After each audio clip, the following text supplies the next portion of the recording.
What's going on? What's going on, people? How's it going there, everybody? What I've got is a Western Digital 5 terabyte passport drive. I've got it connected up to my USB port, but it's not seeing it.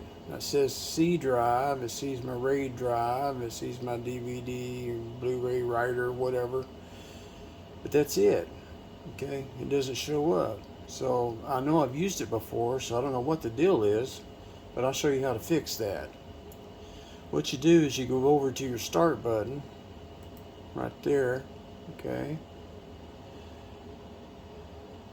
and you go to PC, or I'm sorry, you go to this PC, you right click on it, and you go to manage. Alright, and what that does is it'll bring up this little screen right here, okay, and then you go down, it's computer management. You go down here to your disk management, click on that, and it's going to show you all your drives right here. I got a C drive, my RAID drive, and then I have all this other junk which is part of my C drive basically. Alright, so when you go down to the second section here and scroll down, there's your disk 0, that's C drive right there. There's a RAID controller, it's another part of the RAID controller. It's 2 gigabyte drives into one. Alright, and down here it says disk 3, 5 gigabyte basically.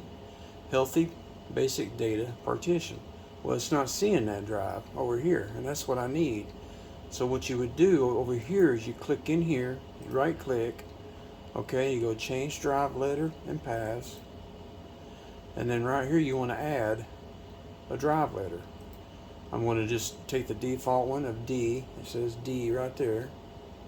Okay, assign the following drive letter, hit OK. And it'll take a second. And now it says external backup number 2, which is what it is, because I've got 2 of these. One of them's called external backup 1, this one's called external backup 2.